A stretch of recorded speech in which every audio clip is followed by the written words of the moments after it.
What's good, everybody? So, welcome to Killstreaks and Kickoffs with myself, Sam, Ruby, LOL Rubix, whatever you want to call me. Who am I? I am a avid CDL and competitive Call of Duty fan. I am also a passionate football and college football, NFL football fan in general. And so I wanted to combine those two passions and mix them together here. And that's what we have with Killstreaks and Kickoffs. And so what I'm going to be doing is just combining like CDL news, recap, predictions, updates, all of that good stuff with college football and NFL recap, news, updates, all that good stuff. And so what I'm going to be doing for this podcast is moving through in segments, kind of. We're going to be doing 4 main segments, and those are going to be the CDL weekend recap, is what we're going to kick it off with. And then we're going to jump to the college football recap and talk about news and predictions for upcoming matches, all that good stuff. And then we're going to go back to CDL and talk about those upcoming matches and any predictions there. And then we're going to wrap it all up with some NFL recap and news predictions. I may tie a little bit of fantasy in there, but we'll see exactly what I do with that. So, yeah, without further ado, hopefully you guys join me with this journey, and I will actually, for now, I'm not exactly sure if I want to keep doing the segments like that. I may split it up and do CDL first or do football first and then do the other after. We'll see. For now, I'm going to do it just in the way of jumping from segment to segment and going around from the different topics. I will put in the description the chapters for this, so if you are a fan of just one thing and not the other, feel free to skip through. I don't care. But like I said, the idea of this podcast is kind of mesh those two passions of mine. Personally, I feel like I'm very educated on both topics and very in the scene and in the communities of both of those things, and that's why I am making this podcast here. So I hope you guys enjoy, and let's go on ahead and jump into this. Roll the intro.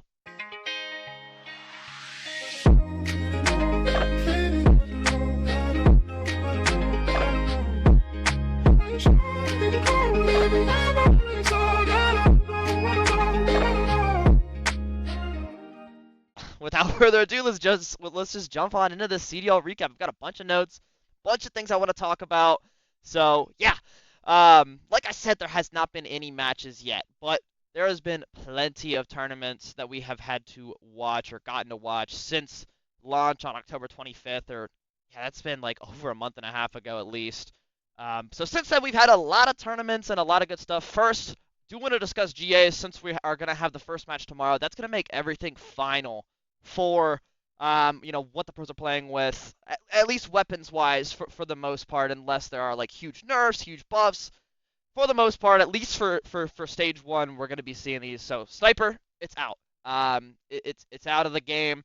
No attachments. I know Zuma pushed for it. I know Octane was really pissed about that being vaulted, and so yeah, it's out. The pros don't want it. There weren't enough votes to keep that in, and yeah, I get it. I'll just briefly give my thoughts on it. I get it. I'm as a person who hates being sniped in any video game whatsoever, I get it, but it also and I do also get the fact that it's not like the sniper's out, so nobody's gonna watch this year. It's not like that, but it is like I saw somebody tweet it out. It's kind of like death by 1,000 cuts, just like pros making decisions like this. This decision on its own doesn't like make or break the league or make or break the season or the viewership or anything, but it does like it just falls in, and that stacks up. It falls into that category of things that just we're doing, and we're trying to grow this league still. We're not where we want to be with this league, and so yeah, it's just stuff like this that adds up. But that's all I'm gonna say on the sniper. We do have the SOG is out. The SOG is out as well. That one was kind of dumb. From what I've heard, it's only good in like completely up close scenarios, so maybe good on like a few hills. I haven't used it personally. That's just what people are saying, and so kind of stupid. But again, like it is what it is. It probably wouldn't have gotten used a whole lot. Krig is out, and that's for good reason. That thing is OP. If you've been playing any ranked, you know how OP that thing is. It's literally just 4 Krigs on the map. It's so stupid. So thank God that is out. And then last thing, I just threw this on here. I know some pros have kind of talked about it, or people have been accused of using it, or some people just like say that they use it. I don't know. But single tap sprint, I personally think that single tap sprint like should be allowed. There is no reason. First of all, tactical sprint in Call of Duties is a whole different conversation that I'm not going to get in. But single tap sprint is like making people double tap just so that they fuck up their hands. It's so stupid. It's so stupid. I mean, if we just switch to single tap sprint, I think there would be no issues whatsoever. There's no problem. It's such a stupid skill gap. Trying to say, oh, pressing it twice versus pressing it once, like there's such a gap there in the movement. It's so dumb. It just hurts people's hands. It fries them. Yeah, yeah. I'm not gonna get too far into it. I think single tap sprint should be allowed. I don't think it is. Nobody knows who's running it or whatnot. There's no way to enforce it. Like, it is what it is. So, yeah, those are GAs. The pros are not great at getting on the same page, and I think pretty much every pro team votes for what benefits them the most. So, yeah, the GA system is pretty screwed up, but it is what it is, and we play the game, and yeah, it's whatever. But yeah, and then that's all I got to say there, but we'll jump into ranked play, and we actually just today had Season 1 reloaded. It is December 5th as I am filming this right now. So we had Season 1 reloaded come out today. I have not played it yet. I've been busy today, but definitely want to hop into that tomorrow. Um, Season 1 reloaded came out, and it looks like a good update from at least what people are seeing in here. We'll pull up the tweet here. Look at this. We got a cool little scene switch as well here. So this is awesome. But this is our Season 1 reloaded information on basically everything that's happened here. As we were talking about the Krieg being GA'd, that is finally removed from ranked play. That was tragic the past 2 weeks of just having to use the Krieg all the time. The gun's good, don't get me wrong. It's great. It's too good. I just want the game to feel as it is intended by the devs. I don't want to be for bullying people in a Treyarch Black Ops game. That's just my take on it. And then obviously they removed the Model L as well with that. So let me drag my notes to this screen one sec. Okay. So yeah, they removed the Krieg and the Model L and the XM4, and so all three of those, I think those are the big three ARs that were going to be abused. If you remove the Krieg, one of the other two were going to be used. So I'm glad that they got all three of those out of there. Those are the main three that I thought were OP. The rest are probably fine to be in the game for what you want to use and whatnot. So, yeah, that's all the weapons that are going to be removed from ranked play. One thing I do want to mention, I don't know why, and I don't know if I missed this, and I could be late on this. Maybe they did remove it. I haven't checked. You can see my reply here on this tweet. But flashes. Why the hell are flashes still in the game? I don't know what the hell they're doing. And as you can see here on the tweet, they removed smoke grenades. So they're removing some tacticals from at least S&D. So why the hell are flashes in the game? Pros don't use flashes. Pros use concussion grenades. Like, why are they still in the game? They're so annoying. Getting flashed in ranked play is so cheese. But please get that out, Treyarch, if somehow you see this. But yeah, and then I think this next slide, Hacienda. Yes, Hacienda. That came into the game today. And so I'm personally, I did not play Black Ops 4. I was in a COD hiatus during the time and a Fortnite. Yeah, I was way more focused on Fortnite than Call of Duty at the time. So I did not play Black Ops 4, but from what I've heard and from what I see clips of and whatnot, I believe Hacienda is a peak map, god tier map, and will play amazing in this game. And so it dropped, like I said, it dropped earlier today, and sounds like people love it. I know that one of the windows or something, like in a top hallway, something like that. I don't know the map, like I said, but one of the windows they opened for some unknown reason. They love to add random windows everywhere as much as possible. In new generation Call of Duties, love to do that. So they added a window. I'm sure it is not that big of a deal considering with what we're dealing with. It's probably better than every one of the maps that are in the competitive map set pool right now. So yeah, for ranked play, at least as of right now, it's going to replace, or it has replaced rewind control, because rewind control was never actually in the pro control pool. It was just yeah, it was just thrown in there because we needed 3 so we could veto for ranked. So it's replacing rewind control in ranked play, not replacing an S&D or a hard point at the moment. it'll be red card. Like we all know this. That map is terrible. I've played it a couple more times in ranked. At like people are kind of getting like a little bit greedy with their vetoes, and they like don't want to play a map, so then both teams will accidentally veto the same map, and then it's a 50-50 shot, and you'll get a red card. We've got that a couple times, and red card is god awful. Um, yeah, the spawns on it are terrible. It's way too big. Yeah, it's awful. I'm very glad that Hacienda is here to get rid of that. And then yeah, just last off with okay, well one more thing I want to mention before I say this. Where the hell's the forfeit feature? I thought this was ranked play was gonna have a forfeit feature. I can't really think of a time that I've needed it, but I can think of times that other teams have needed it from what we're doing to them. So I don't know. Maybe forfeit feature won't ever be coming. Who knows? It was a good idea though. So I mean, I'm sure maybe one day we'll get it. And then yeah, just last off, I mean hackers on ranked play. Everybody's talking about it, but it still needs mentioned if you're talking about Call of Duty. Um, if Treyarch or Activision can't handle the hackers yet, why like just wait to drop ranked? I guarantee you people would have been totally fine to wait. I honestly was so surprised that we got ranked as early as we did here in November. Well, in late November. Um, I was shocked about that personally. So yeah, I don't know.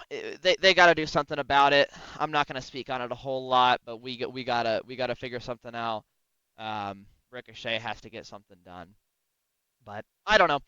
That's all I'm gonna say about ranked play. I've been having a blast so far. I'm Diamond 3. I'm trying to get Crim. I haven't played like a whole lot, like as much as I want to, but been putting in some hours to ranked for sure. So trying to hit Crimson here soon. That way we can keep the grind going strong for that. So yeah, that's all I'm gonna say about ranked play. As we do have Hacienda here up on the screen still, it is going to be in the CDL map pool, I believe, after week 2 of matches. So we're gonna have this week with red card still. Nobody will probably play it, but with red card in the map pool, and then next week matches, and then there may be a break because that'll be. Let me see. Look at the calendar here down here. It'll be this Friday, next Friday. I bet you that break is there that week of the 20th in these two, and I think it low-key might be a 3-week break. I'm not sure. I haven't looked at the schedule exactly that far extensively out there, but so at least for these next 2 weeks, we're gonna have red card in the map pool and no Hacienda, and I think after that, Hacienda will be in the map pool going forward after week 2. So, yeah, let's go on ahead, though, and jump into the recap of the tournaments that we've seen so far here. First and foremost, we've got the Kaison's Showdown LAN here.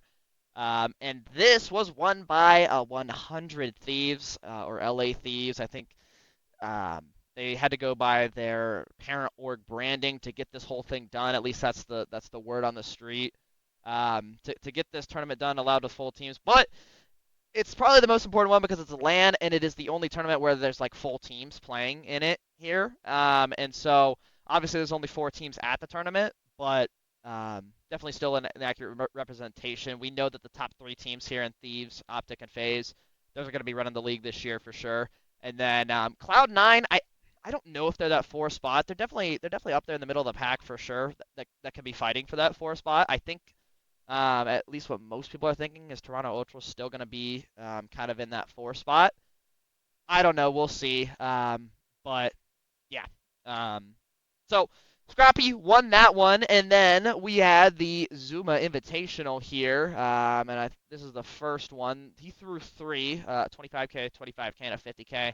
Scrappy wins this one with Scrappy and Ghosty did a duo swap with Gwyn and Tej, and they came out on top with that one. For that tournament there, Scrap is just the preseason Reaper. Like, he literally just pops up with all of these preseason tournaments. It's insane. Him and Shotzi as well this year. Shotzi grabbed himself 2 wins. You'll see the other one in a minute, but this is the second Flank Invitational tournament here, and him and Dashi and Drazen Simp. That's just a super team. Like holy shit. That was just like I think like a general duo swap. I don't think like any of them were position related like sub or AR, but um, yeah, Shotzi, Dashi, Drazen Simp come out with that one. And then the last Flank Invitational tournament that we have was also won by Shotzi, and this was the 50K, and I think this was just straight up spin the wheel of teams. Um, SMG and ARs obviously split up so that there's two of each on each team. But Shotzi comes out with that one again. Shotzi, Kremp, Lucky, and Beans come out with a win in that tournament. Beans may be a dark horse this year from what I've been hearing. So we'll see about that. The last preseason tournament that's I would say is of any major relevance is Methods tournament. And we'll show the additional placements here. This was 16 teams. It was like kind of a mix of like pros, challenger players, content creators, a couple Warzone players, all thrown into there, and Scrappy wins this one. So Scrap, Envoy, Hixie, and Abuza come out with this victory, and that's the last of the preseason tournaments that we have here. So a lot of data, a lot of tournaments that we've been able to see, and thank God that there are people in our community like Zuma, Methods, Kason, all those people to throw things and get active. And I'll switch back over to our full cam here, but yeah, thank God. Shout out to those people for putting on and getting it done for sure. And yeah, we'll see what's to come for the CDL starting tomorrow, and we'll touch back a little bit more on that later. But for now, we're gonna go on ahead and jump over to college football recap and news going forward here. Okay, well, yeah, we're gonna go on ahead and jump into college football recap and just looking at the rivalry week recap. But I just wanted to touch over the main games here, and I'll switch over to the screen share for this. But I just wanted to touch on like the main and like relevant games that are to the college football playoff, or that like weren't blowouts. Obviously, some teams blew some people out. It is what it is. And I don't really need to discuss those. But first off, Texas handles Texas A&M 17-7 this past week. Texas did not look exceptional, and let me pull them up here. They didn't look like crazy by any means. I don't think they played like Quinn Ewers, 17 for 28, 218 and a touchdown and an interception. I don't think they looked crazy. I know obviously there's some Arch Manning in there as well. I don't think they look great, but I mean, holy shit, Texas A&M is gonna come out here in that environment. I mean, that place was rocking. I don't know if anybody watched like the opening scene of that game where they ran out onto the field. That stadium was rocking. Crazy environment, and to come out there in that environment as Texas A&M and not put up any offensive points was just quite frankly pitiful. Especially as the 20th ranked team in the country looking to like make a push, make a case for at least a good bowl game. And I don't remember how the scenario could have worked out. I don't know if they could have made a chance at the playoff, but yeah, I mean, just very sad from Texas A&M there. Not what you want to see, but Texas looking good, gets another ranked win at the time under their belt, and yeah, I think they're confidently looking like the second ranked team in the country for sure. Um, on that, and then I did want to talk about Georgia Tech. Georgia gets it done. I'm sure a lot of people were watching. This was Friday night. This was a crazy game. I think Georgia Tech lost this game more than Georgia won this game. Because like holy shit, that was there were a lot of calls at the end, and I'm not here to say that like the refs were rigging it for Georgia, but I mean they were in Georgia. It was I don't know if it was a neutral reffing crew or neutral officiating crew, or if it was SEC since it was at Georgia. But holy shit, they looked like they wanted Georgia to win. I'll say it. Um, But yeah, Georgia Tech still fumbled by even letting them get in this game. I don't know what exactly they were up by, like 20-6 or something like that. I guess all the overtimes break up the box score, but they were up by a lot, and Georgia should not have been back in this game. They looked like shit early on, and Georgia Tech just really let them back in. There was a missed targeting on that fumble on Haynes King. I know that, but like you shouldn't even have Georgia back in this position, quite frankly. And yeah, so Georgia just kind of Georgia Tech lets Georgia hang around, and obviously like they even had chances to win it in overtime. I think Haynes King like either I can't remember the exact play, but there was like a read option and either on like a jet sweep, and I think he should have handed it to him and let him score, and I think he like could have very easily, but he kept it for himself for whatever reason. I think and yeah he just didn't get any yards or get the 2 yards that he needed on that 2 point conversion to win the game. So um, yeah, they had their chances and totally blew it. But Georgia survives and is going to stay at number 5. So yeah, good for them. And then this game, the the biggest upset of the week by far and away. We all know what it is. It's Ohio State, Michigan, and I am an Ohio State fan. If anybody does not know, this is not something I want to talk about, but I could go on for hours about this game. I was not happy. I was actually at the game in the student section.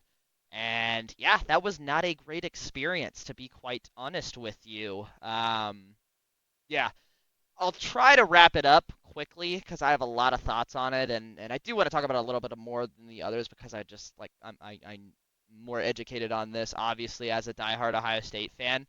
But this is the most embarrassing loss in Ohio State history, at least in my lifetime. My dad's been a fan for even longer, and he says he suffered through all the John Cooper era. That's the worst in his lifetime. I mean, yeah, I think this is definitely the worst loss in the history of the rivalry. You can disagree with me if you will, but this is terrible.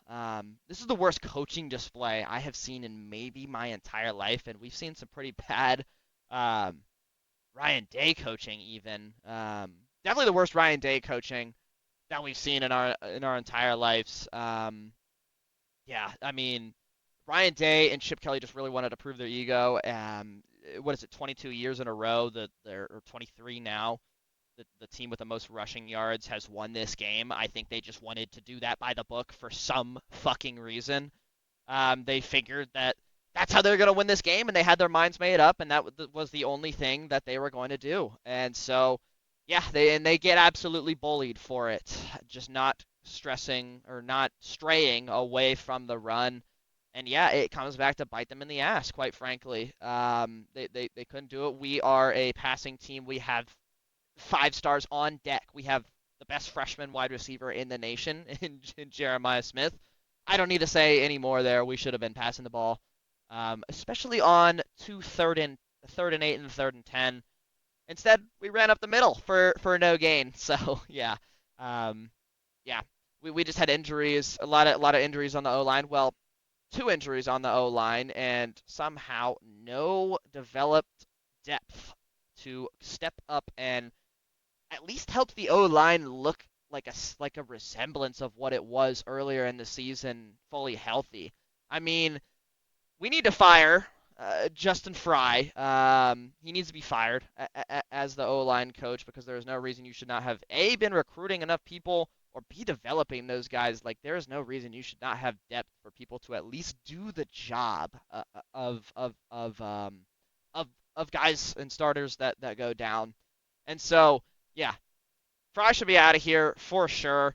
Howard did not play great, but like that's not the reason that we lost this game. I think a lot of great quarterbacks probably still lose. Like, yeah, he has the best receivers in the nation. But if the coach isn't calling you to throw to them on key downs, then like what are you supposed to do about it? Yeah, he threw 2 really bad interceptions, but those 2 interceptions like didn't sway the flow of the game or anything. Like we still only lost by 3 points with tons of other opportunities to score even more points. And yeah, I don't think, yeah, certainly don't think that Kyle McCord does any better than what Will Howard went out there and did that day. And I think there are a lot of better quarterbacks that still like are just being handcuffed by the terrible and awful play calling that was on Saturday. And um, yeah, that's all I got to say on Will Howard. Obviously, just a victim of that game plan. Um, and yeah, yeah, game plan. There's no other way to put it. Um, really, last off, the only other thing that I want to mention is how the hell Ohio State is a top 5 program in college football. How can you not recruit a kicker that can make kicks and deal with pressure? And then how can you also not recruit a punter? The punts looked terrible this week. It looks like he punts 30 yards every time, and it's like Michigan punts. I think they punted from like their own red zone and punted and pinned us like all the way down on like the 12-yard line or something like that. Totally flips the field. There is none of that for Ohio State, and that's just got to be fixed, especially punter. Because I mean, you just need to find the kid with the biggest fucking leg that you can find. There's like no pressure when it comes to punting. All you got to do is catch the snap. That is it. That is it. Um, so there's no pressure. You just need to be able to punt that fucking ball. And we need to find people who can do that. Obviously, kicking is more like pressure, and that's also falls on coaching too. I mean, you need to prepare the guys. Me and my buddy were talking about this. They literally don't kick field goals. They literally do not kick field goals. I think he had like 9 attempts going into the year fielding. Um, on like actual field goals. Obviously, he's kicked extra points and whatnot, but actual field goals, they're just not getting in-game reps. And when you're blowing out teams like Akron, Marshall, Western Michigan, like throw them in there. There's no reason you should be going for it every time on like the 30-yard line, because there were multiple occasions of when that happened, and Ryan Day wanted the offense to go for it, which is great and all, but like it's Akron. Like, is that even a rep? Like, respectfully to Akron, um, what is the gain in kicking, or sorry, going for it there, and just for the sake of like practicing? Oh, here, we can get a fourth down on a yeah, on a shit school. Um, but yeah, I think that the kickers, the special teams in general, just needs to be overhauled. To wrap it all up with Ohio State, I know I was rambling there before a minute, but Ryan Day and Chip Kelly probably should both be fired if there's no national championship win. Sucks for Chip Kelly, but I mean, because I think he's really done a decent job throughout the course of the year, but that game was just pitiful. And probably if Ryan Day goes, then Chip Kelly's going to go down with him because it's his hire. Makes sense. So yeah, I think if Ohio State doesn't win the national championship, which I don't think they do, I don't think they have it in them. I certainly hope that they do, but just purely guessing on what happens, I don't think they do, and I think Ryan Day probably gets fired after the playoffs. But yeah, that's all I've got there on the Michigan Ohio State game. Very embarrassing. But let's move on to other games that we have. We've got next up Notre Dame beats USC 49-35. USC didn't look terrible, to be completely honest, but Notre Dame has been looking really solid since that Northern Illinois loss. So I could see Notre Dame low key going far. They're gonna be what, the 5 seed. I'll check it when we get to the actual seeding, but I think they're gonna be in a 5 seed, so they're in a decent spot.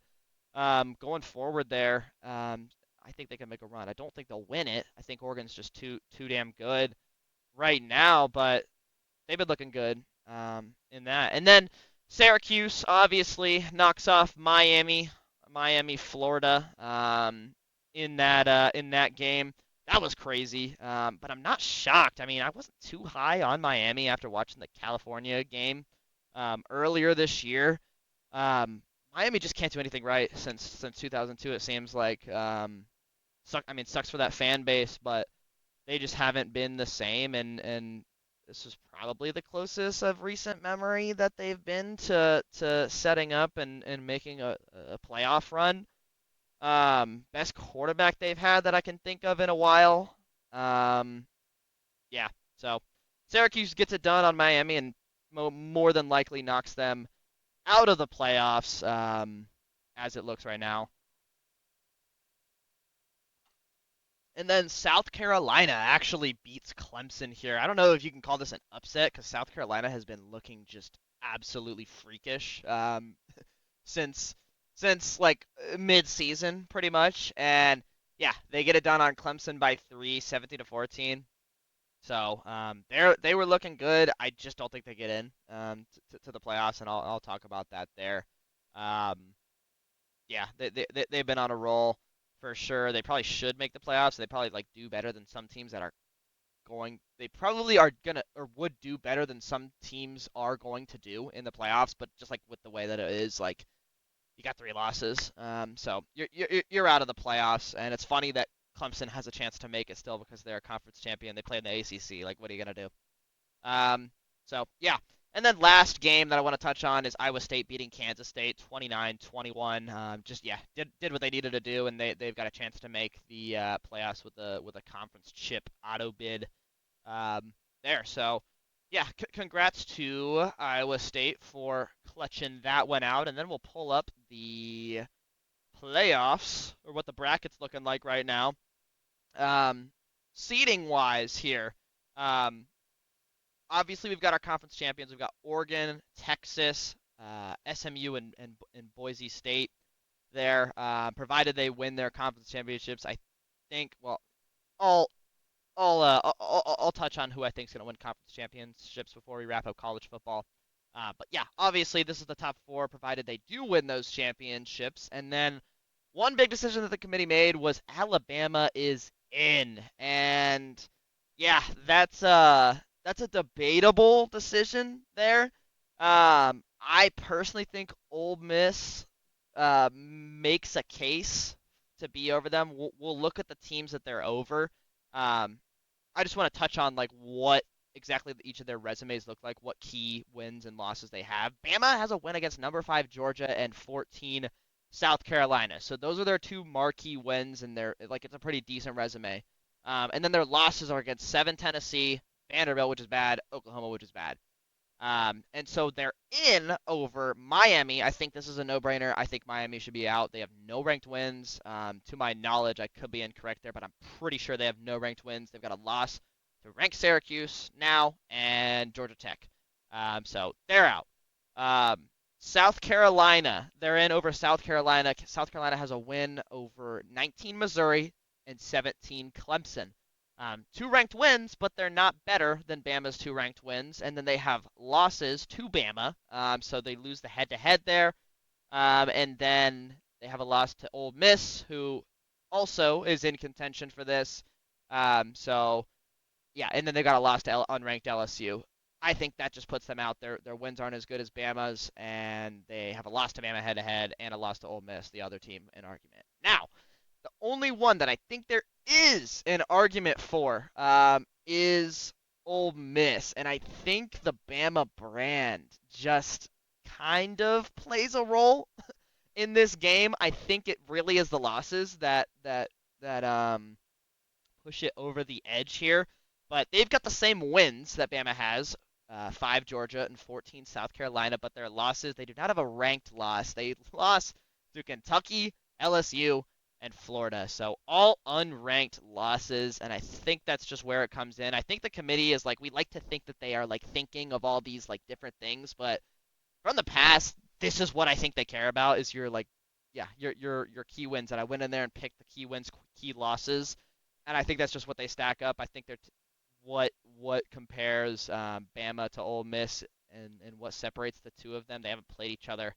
So they're gonna look at the losses there, and Bama's got that Tennessee loss that they probably view as much better than Ole Miss's. So I think there's an argument for Ole Miss. Miami and South Carolina I think should be out. I think there's argument for Ole Miss, but at the same time, like the 12-team playoff is great because it's like if you're on that fringe of like the 12 spot, it's like, dude, you lost 3 games. Don't lose 3 games. You control your own destiny. That's what the 12-team playoff does. Is it mitigates the things out of your own control almost that were happening, like Florida State last year, for example.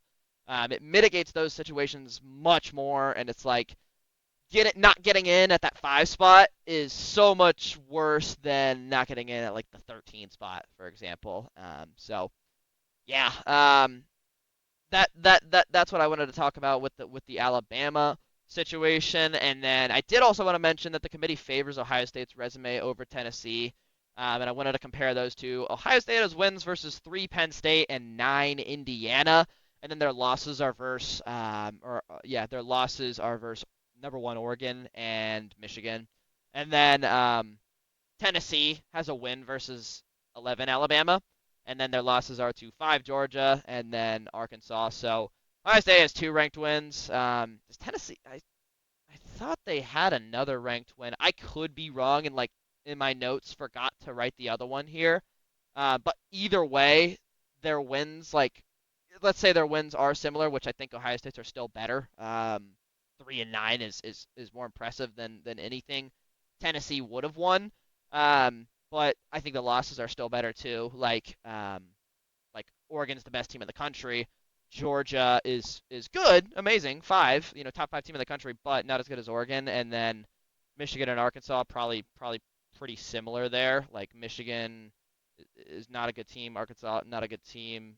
Um, Michigan's a rivalry game, so like anybody can win those. So yeah, the committee favors Ohio State over Tennessee, as you can see, like ranking Ohio State 6, Tennessee 7.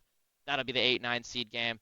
And then we'd see a rematch of Ohio State Oregon, which I would be very interested to see how that plays out as it being a 1-point game earlier in the season at Oregon. I'd like to see that on a neutral site for sure as an Ohio State fan, but um, yeah. And then otherwise, yeah, like I said, we'll just have to see what happens if there's any conference championship shakeups. But yeah, let's talk about the conference championships here, and I'll pull up the schedule real quick here. Uh,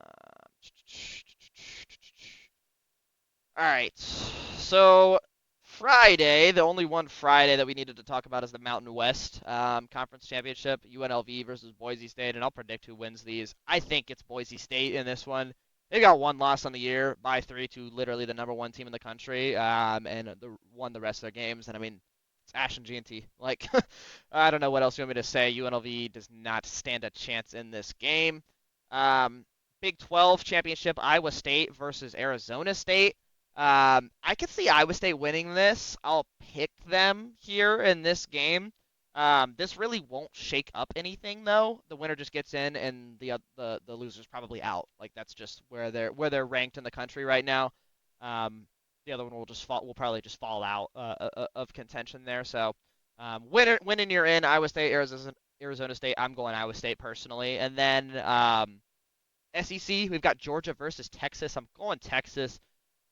Despite them looking like no, they didn't look awful. They didn't look up to par, up to standard against Texas A&M, but that's fine. That's on the road, and like I said, that environment was crazy. And Georgia did look awful at home versus Georgia Tech. So as of right now, I'm going Texas in this game. Um, and then Big Ten, Penn State versus Oregon.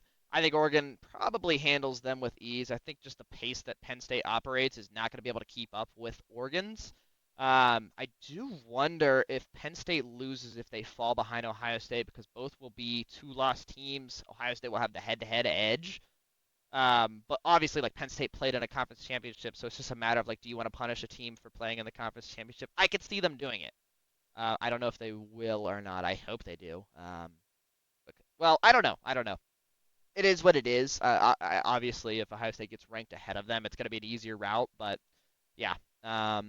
So, and then last off for the Power Five, we've got Clemson versus SMU, and I think they will be they'll be the 3 or 4 seed, something like that. Um, I think SMU wins this game. Clemson just lost. Granted, South Carolina's looking good, like I said, but I think SMU probably wins this game and things shake out the way they are supposed to. So, yeah. And then, yeah, I think that's everything for college football. So let's jump on to CDL upcoming. All right, so we will move on here to the upcoming CDL stage. Like I said, stage one opening weekend begins this Friday. So tomorrow, as of recording this, probably by the time this gets uploaded, maybe tomorrow, I'm gonna have to grind, and like this is the first time editing a podcast, so I don't know. We'll see what happens there. Um, I don't know if this will be up by tomorrow, but as of recording this, starts tomorrow, and I'm excited. I'm excited as hell for it. So yeah, we're jumping into to CDL finally. It's been a long off season, not the longest we've ever seen, but it feels long. It feels long for sure. So let's take a peek here at the schedule. I'll show the screen for this weekend. And I'm just gonna hop right into the games that we have here. I've got a lot of games, or we have a lot of matches that we're gonna be looking and we're gonna be watching, and I'm just gonna jump through each of them and kind of give like a short prediction analysis of each team. I will kind of spell out the teams and the members of each teams for the ones that are like new or probably not exactly sure what that roster looks like for sure. So um, yeah, first off, to kick things off on Friday, tomorrow, 3 p.m. Eastern, 12 p.m. Pacific, we've got LAG Mate, M8, Gentle Mates. I don't know what the hell people are going to be calling them this year, but it's Gentle Mates, but it's LAG also because, like, yeah, that's a mess. But that's going to be Kiz, Skies, Priesta, and then they're basically replacing Hydra with Linz, another Frenchman. They're just like, give me another Frenchman in there.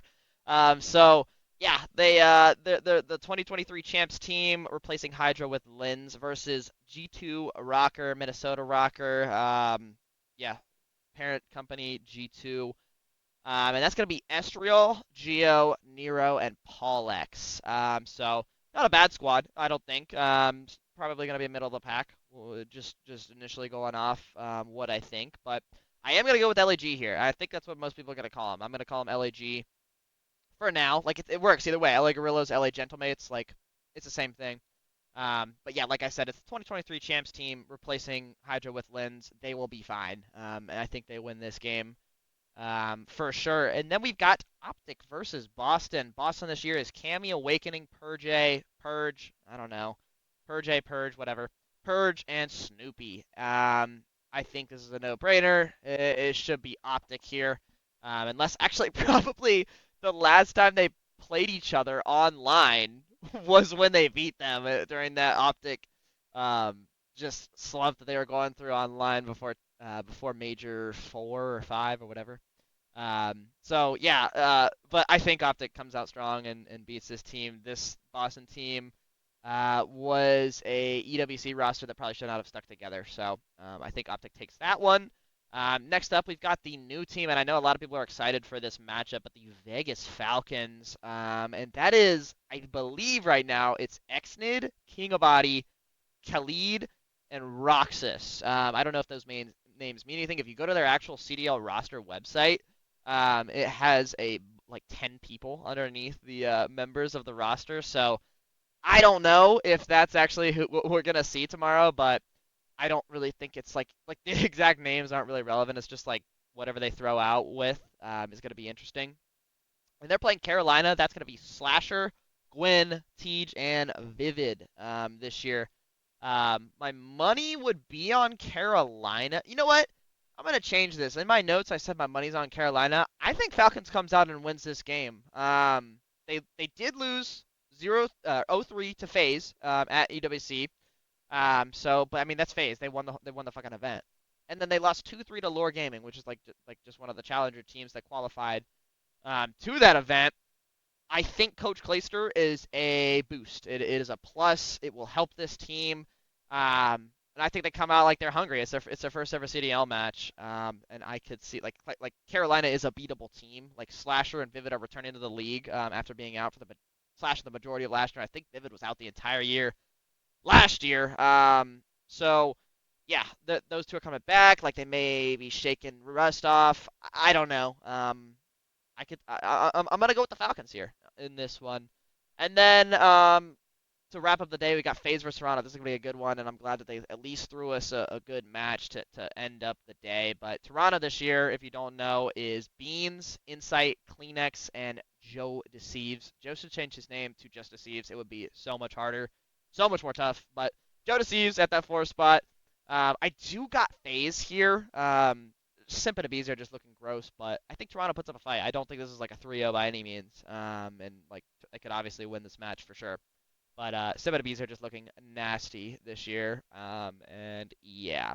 So I'm gonna go FaZe there. So yeah, that's day 1. Let's move on to day 2 here. We've got the Falcons again versus Miami Heretics to kick off the day on day 2. The Heretics this year is Lucky Metals Real, and I believe it's Rancor. According to Breaking Point, I think it's Rancor. I know they have some other people on the roster, like Super, I think. I don't know if he's on their challenger team or whatnot, but yeah, I think it's Rancor at that 4 spot. I'm gonna go Miami here. I think they win this one. I don't know if these two teams like have scrimmed each other because like they're both technically from overseas, so I don't know if they have any experience going up against each other here. But I think this Miami team is gonna be readier to go week 1 than Carolina might be. That's just my guess here. Obviously we know so little, and we know absolutely nothing about this Falcons team other than 2 EWC matches. But yeah, I mean, Vic will retire this week, that 4 spot with Rancor. It's kind of like a question mark. I don't know if he'll actually be in there for the long term. But yeah, I think the initial trio of Lucky Metals and Real, they have CDL experience. And yeah, that's why I'm going to pick them. And then we've got G2 Rocker versus Boston. We already know those rosters. I'm going to go G2 with this one. Like I said, they're not a bad team. Estriel and Nero were solid last year.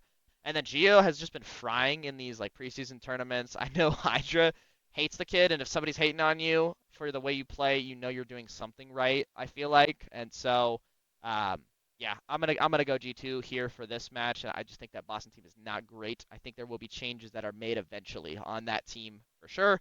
Vancouver Surge. We've got on this team Abuza, Nasty, 04, and Hixie up against Toronto. We know the Toronto roster. I'm actually gonna go Vancouver here. I think Toronto starts off this week 1 0-2. I really like this young roster that Vancouver Surge has with Rambo Ray there at the helm of coaching. I think Abuza and 04 were like kind of clicking near the end of last year. Like they were a top 5, top 6 team in general at the end of last year, going in like EWC and whatnot. Nasty was frying. He was another member of that Thieves team that placed 4th at EWC. He was frying there at that event, and Hixie is probably the most undeserving drop we've seen in recent history. I think that was right after like the MW2 champs team. And like obviously you don't blame them for picking up Envoy, a household name, a great player. No slight to Envoy there, but you know, Hixie got dropped there, and I think if Hixie can play at the right pace, this team will be solid. So yeah, I think it's also a revenge match for him. I'm sure that doesn't really mean a whole lot, but I'm going Vancouver in this one. And then to wrap up the day, we've got Thieves versus Cloud9. Thieves this year, as I'm sure everybody knows, is Scrap, Ghosty, Hydra, and Envoy, the super team. This is one of the more super teams we've seen in a while, at least on paper. But they're going up against Cloud9. That is Sib, Attach, Kremp, and Mac. I'm going Thieves. I don't think they played each other at Kayson's LAN, where those 4 teams battled it out. I don't think they actually met each other. Thieves just looks really strong. I mean, they won the goddamn event. So I'm gonna go Thieves in this game. But we'll see. I'm not completely out on that Cloud9 team by any means. And then day 3 to get it kicked off, we've got the LAG mates versus Carolina. I'm gonna go LAG again. I think they start off strong. They start off 2-0. I just think Carolina will be figuring things out still. And so yeah, I'm gonna go LAG in this one for my pick here. Got Miami, the Heretics versus Vancouver. Like I said, I like this Vancouver team. I'm gonna go Vancouver here. Takes this one. I've already said my piece there. Miami is too much of a question. Like I said, I think they get it done versus Vegas, but I think this Vancouver team is like relatively legit, at least for the middle of the packs. And so still, they've got a new 4th in that roster. I think Vancouver handles them. Optic versus Cloud9. I'm going Optic here. They played each other at the Kason LAN. Optic won that 3-1. I don't think it'll be any different online. In this situation, I don't know. Is Cloud9 actually? Cloud9's out of Los Angeles, I think, or like California. So maybe it will be a little bit different online. I don't know, but I'm still going Optic here. Cloud9 has a really unlucky Week 1 schedule playing Thieves and then Optic. That just sucks for them. So, but yeah, I'm gonna go Optic for that. And then the last match of the day. This is the best match all weekend, probably. Day 3 is probably the best day all weekend. Just with the Optic versus Cloud9 match. And then FaZe versus 100 Thieves here. I'm gonna go Thieves in this one. They beat FaZe twice at Kason LAN. I think it was twice that they beat them in round 1 and then also in losers because Thieves lost to Optic. So and Thieves won both of those. Um, and then also, I mean, Scrap just owns Draza. As of last year, he owned Draza, and I don't think it's gonna be changing. And yeah. But yeah, to wrap this segment up, I'm gonna pick the Major 1 champs. I don't think it's any surprise. I think it's probably a lot of people's picks here, so I'm not like making a crazy pick, but I think it's gonna be Thieves. I think they just look really strong. At the Kason LAN, like I said, one of the best teams on paper that we've seen going into a season as a new roster. Also, Scrap and Envoy won Major 1 last year, so there is that aspect of like they're one of the teams that is going to adapt and learn the game very early on. And so, yeah, I think their biggest comp will be Optic this stage. I think that the FaZe mental block is going to carry on this year. It's just going to transfer from Toronto to LA Thieves with Scrap and Envoy going over there. So I think the FaZe mental block will stay true and stay strong, and I think the biggest comp is going to be Optic this stage, so they're going to need to beat Optic. But yeah, I think the Thieves are gonna take Major 1, so we'll see what happens there for that stage. So yeah, that's all I've got there with predictions wise for CDL, and then let's jump into our last segment here. Let me grab a drink of water real quick. We will cut it in a second. All right, so let's kick it over to the Week 13 of the NFL recap here, and we've actually got the scores all up here in order. Kind of similar to what I talked about with like the rivalry weeks the rivalry week. I still can't say that fucking word, but the rivalry week. Kind of the same thing that I did there. I'm just gonna talk about like the main and important games that we have or that happened. Mainly like playoff contenders and whatnot. But starting with the Lions, I just threw the Lions and Chiefs into this, but I actually want to talk about the Lions a little bit more because it's Thursday night and we just saw their Thursday night game. But the Lions and Chiefs moved to 11-1 this past week, and then I would be shocked if that's a Super Bowl matchup, by the way. But um, the Lions also just now had a game against the Packers, and we'll talk about that with the standings when we get there. But that was a divisional matchup there, a huge matchup, and the Lions came out on top. Dan Campbell is crazy. He goes for it on 4th and inches with a chance to kick a field goal, but has time left. His play style is certainly interesting, but it paid off in this one, and the Lions came out with the win against Green Bay. So that was the most recent one that we've seen for the Lions. Everybody else, though, this past week was the most recent we've seen of them. Um, but yeah, well, and obviously the Packers. The Packers did beat the Dolphins in Week 13, and then they lost to the Lions tonight. So they go to 9-4 as of tonight. In that case, but yeah, we've got the Lions and Packers wrapped up. That was our only anomaly. Everything else is just kind of looking back at this past weekend here.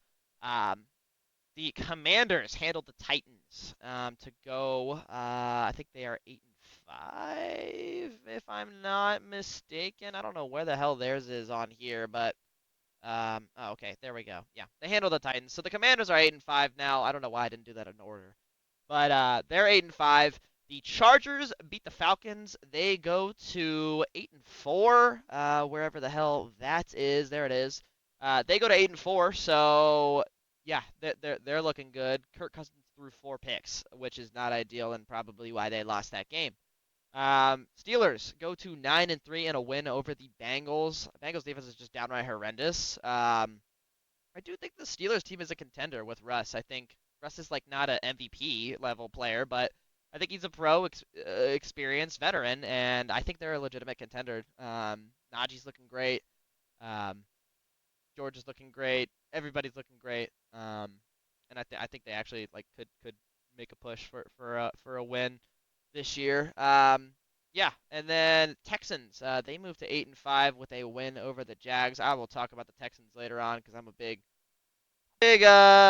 fan of the Texans and CJ Stroud, obviously, as an Ohio State fan. So, but yeah, they moved to 8-5 with a win over the dog shit Jaguars, respectfully. The Vikings moved to 10-2 after beating the Cardinals. Cardinals go to 6-6. This is a huge L for the Cardinals in a tight division race. We'll talk about that as well. Speaking of the Cardinals division, the Seahawks beat the Jets, wherever that is, 26-21. They moved to 7-5. This is a huge win for the Seahawks, contrary to the Cardinals' loss. And the Jets need to blow it up. I think they need to give up on Rodgers, stop drafting and signing or trading for wide receivers and skill positions, get a quarterback, get an O-line, blow it up, reset. You struck out on Zach Wilson and haven't really recovered since then. Can't find an identity. Blow it up. Blow it up, goddammit. That's my advice to the Jets as a GM from the couch. But the Bucks, moving on to the Bucks beat the Panthers 26-23. They moved to 6-6. Yeah, 6-6. So that's big for them in a tight division race. The Panthers, I think, unlike the Jets, should still try to build around Bryce Young. He's been looking good these past couple weeks despite losing these games still. I think he's whatever the hell happened on the bench in those few weeks that he was on the bench, he's looked a lot better since coming off of it again. So I think they should still try and build around him. Put some weapons around him, put a line around him, see what happens there. Rams beat the Saints to go to 6-6 as well. They're in that NFC West division, so that's big for them. Eagles beat the Ravens. Eagles go to 10-2. They're looking good. Ravens go to 8-5. This is a rough loss for the Ravens for sure. Looking to beat out the Steelers, but not helping their case with that loss by any means. And then the Bills smoke the 49ers to improve to 10-2. Niners may be cooked. They may be cooked. I'm not gonna lie. I don't know what they are. Does it say here on this website? Hold on. Okay, so they're 5-7 now.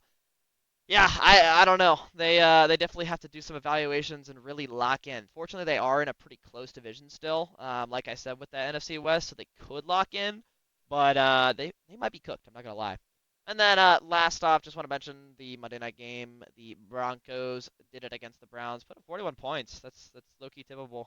Bo Nix, Bo Nix is just getting it done, man. So yeah, they moved to 8-5 there in their division, and then I think that's all the games that we've got for Week 13 that I wanted to touch on. But I do want to jump into division standings here, and this is I think the last thing really. With the NFL, I'm trying to get it done. I think we're sitting at like around an hour of recording. If I edit a little bit down, we'll be under an hour. So trying to get there. But yeah, we'll jump into divisions and playoff picture here. We've got the AFC East off the bat. The Buffalo Bills clinched the division already. They are looking solid. The rest of the division is terrible. Maybe the Dolphins if they had put together a miracle run, but like I highly doubt that at this point in the season. Although I'm a big Dolphins believer for the sake of my fantasy team. I've got Tyreek, I've got Tua, I've got A-Chain. Need their offense to at least still perform for the rest of the year, or at least the next 2 weeks of regular season, and then playoffs after that if we get there. But yeah, that's the AFC East. The AFC North here. It's still tight technically between the Steelers and the Ravens. What are they, like a game and a half ahead of the Ravens right now? Um, but I think the Steelers still win it. Just like, I mean, they've got the Browns next week. They lost to the Browns, granted, but I think they beat them. I think they'll be at home. That Browns game was in Cleveland. So we got the Browns game next week. I think the Steelers pull out the division. Just if I had to guess. And then the AFC South, we've got the Texans at the lead of it right now. They are not looking as good as they have in at least last year. Maybe because we have expectations for them now. We didn't really last year, but they haven't been looking as good as they did last year, just from an outside perspective. But they do sit in a relatively trash division, so that kind of benefits them, and they're taking advantage of that for sure. They're still in the lead in this division, and I think they're gonna win it. So yeah. And then last for the AFC, we've got the West. The Chiefs are on top here. This is actually a tight division, though.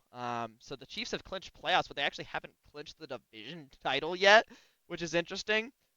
Just because the Chargers and the Broncos are so close behind them there, I think they probably will still win it. But if they go through a slump or anything, like the Chargers or the Broncos might be right behind them to snatch that up. And I mean, shit, the Broncos should have beat the Chiefs earlier on this year. They got a field goal blocked or something that made them lose that game. So yeah, I don't know. I think the Chiefs are gonna win this, but if they lose a couple games, drop a couple games, they could fall behind him. But we'll see what happens there. And then let's move on to the NFC here. Eagles on top at 10-2. The Commanders are at 8-5, relatively close behind them. I think the Commanders are a little too young and just a little too unpolished to actually make a push here at this division title. So I think the Eagles come out with this division if I had to put money on it. And then NFC North, we've got the Lions. I don't know if, wait, X I think just means playoff berth. Yeah, okay. So they didn't clinch with the win tonight, as at least what it looks like from this website. But they've got a playoff berth. This is probably the best division in football, or at least the tightest division in football right now with the Lions, Vikings, and Packers. But like I was saying earlier, these two teams played this week. So, and the Lions obviously came out with a win. They improved to 12-1, best record in the NFL. And the Packers go to 9-4. They're still not out of it. They're probably relatively at the top. I'll look at the playoff picture after this. At least I think I may have a website for it. I don't know. But yeah. So I don't know that. I think all these three of these teams probably still make the playoffs, and the Lions win the division if I had to guess. NFC South, this might actually be worse than the AFC South division wise because you only have two teams that are 6-6. And no team that is 8-5 battling it out here. I am going with the Bucks. I think the Bucks probably win this. I think they look better than the Falcons right now. I think they win this division, and nobody else in this division gets in, unfortunately, for the NFC South. Last off, we've got the NFC West here, and this is just I said in my notes here, Division O mid. This is just a battle of mid for sure. We've got a bunch of teams hovering around 500 here. All of them could still theoretically win this. I'm gonna say the Cardinals win this division, just on my predictions and what I've seen from the Cardinals game so far and that offense. I think the Cardinals win this division if I had to pick one of them, and I don't think anybody else gets in unless, like I said, the Niners miraculously turn it around and like make a push for a wild card spot or something. But that's what I'm thinking there for that division, and that's all we've got for the divisions. Let's see here. Chiefs and Bills, top of the AFC. Yeah, then the Steelers go in there. I think that'll be that. I think the Texans win. And then it looks like Chargers, Ravens, and Broncos are slotting there at those wild card spots. I could probably see that. I don't think yeah, the Browns are out. The Bengals, I think, are out. Dolphins, I think, is where you maybe draw the line. I don't think they'll do it. Colts, I don't think they'll do it. I think this is probably what the playoffs will look like, but at least for the AFC. But you never know. Who knows? And then last off, the NFC, what it's looking like. The Lions are at the top of that. I think that'll probably stay the same. Eagles are going to win that division. I think this will be different. Like I said, I think the Cardinals win this division. Nobody else gets in there. I said the Bucks win this division. I think the Bucks get in there at that 4 slot. And then, yeah, it'll be Vikings, Packers, and then could see Commanders. I could see Commanders or one of these two teams. One of these, or the Seahawks or the Falcons. If they kind of get their shit together, I could see them sliding in there at that 7 slot. I could see also maybe Niners doing something. But other than that, I don't think we'll see much more changes there.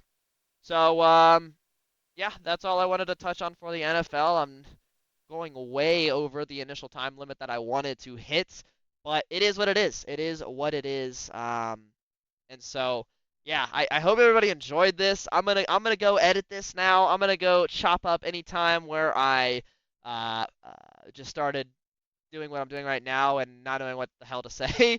So hopefully I can cut that out for the most part, but bear with me, everybody. It's my first time doing this, like I said, and hopefully you guys enjoyed it for the most part.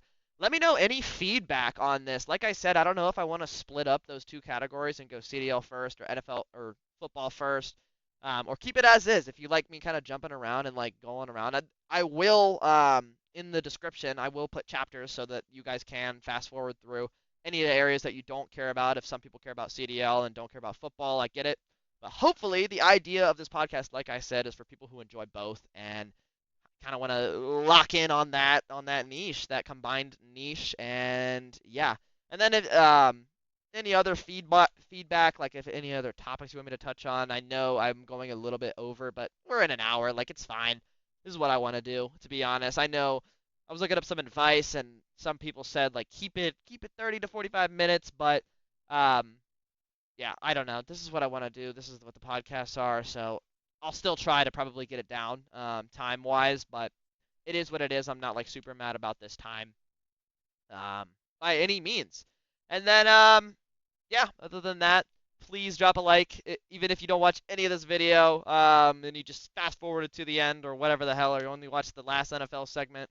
Um, please drop a like. I really appreciate it. Please subscribe if you haven't yet, if you're new around here. Really appreciate that, of course. Other than that, take care, everybody.